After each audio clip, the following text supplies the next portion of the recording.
Well, this was certainly a movie. A movie worth my valuable time? Hell no. For those who don't know what this film is about, since the studio purposely chose to undermarket it, and now I can clearly see why, I'll sum it up in two sentences what took them over half the movie to set up. This movie centers on a contract killer who discovers he has a terminal illness that will kill him. Wanting to go out on a bang, he puts out a hit on himself. But when the contract begins, he receives a call revealing his illness was a mix up. And that's basically the only thing unique about this one. This is a movie playing bowling with the guardrails up. A film you've seen over 50 times before. Nothing new here but the concept. Now it may sound like an action thriller, but that's only the chocolate coating. In the center of this Tootsie Roll Pop is a rom-com. Well, it's more rom than com.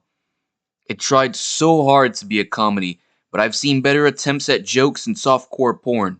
The best, and possibly only, part of this film was from two Scottish mercenary brothers who every time they spoke, captions were on screen. Despite speaking in English, the captions would alter the sentences that they spoke.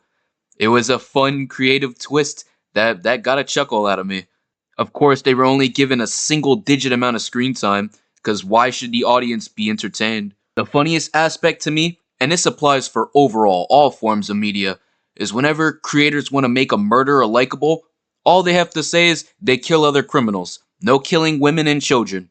It's such a cliche for favorability. For an action movie, there were a few entertaining kills, but most of the deaths were boring gunshots and explosions. There were so many grenades in this movie. Someone must have been a fan of Michael Bay. Every idea and character was so generic and cliche, you'd see it coming from a mile away. Some actors had performances that showed they kind of slept through the whole filming. I like Ben Kingsley as an actor. I thought Jules was a fantastic movie and had an amazing performance by him. But this one, he's just here. His demeanor, his body language, his lackluster energy, it's all too familiar to me. It's the silent cry of someone who doesn't want to be there. Oh yeah, Palm from Guardians of the Galaxy was in this film. That's the best I could say about her, since she's another actor who is just there. And I wouldn't say it's her fault.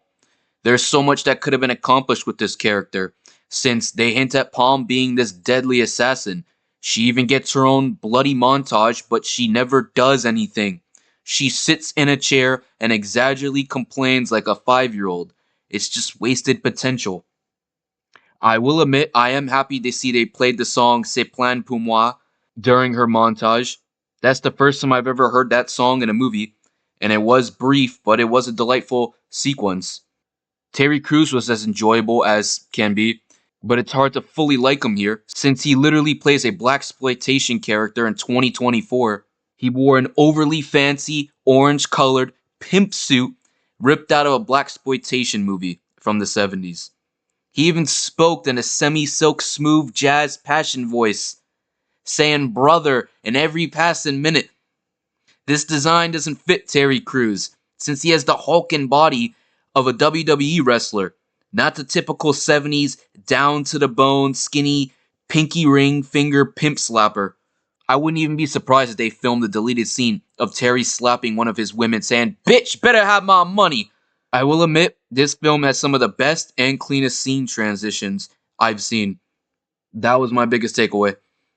It screams artistic director forced to make a popcorn action movie, but will not go down without a fight. They also have these horrible side-by-side shots when two characters are talking over the phone. It doesn't even seem like they're actually talking. The timing is so off and distracting. That's the only part of the editing process I could complain about. The beginning of this film is such a slow burn, and I mean really slow, slower than paint drying. They spent the entire first act of an action movie setting up the story. While I understand you need to establish characters, their motives, relationships, but to waste over 30 minutes with the most bland, generic, and unenthused delivery of dialogues and scenes is inexcusable. It's such a slog to reach the actual premise that they sold to me that by the time the big action sequence happens, I'm bored. They were entertaining, but they weren't engaging. I lost my investment. The worst thing a movie can do is not be a bad movie, because at least a bad movie can be fun. The worst thing a movie can do is be boring and unfunny. This was a straight to VOD movie that had a double digit $1 million budget. It's a better version of the movie The Retirement Plan, if that even means anything. Do yourself a favor and avoid this movie. Spend your 90 plus minutes doing something you love. Talk to somebody on the phone. Go play a game or something. Don't watch this movie. The Killer's Game is not a fun movie. It's only a basic one with a few fun aspects. It really tried to do something different, but it was just generic. And I can't say there's no shame in that. They robbed me of $15. Shame on them.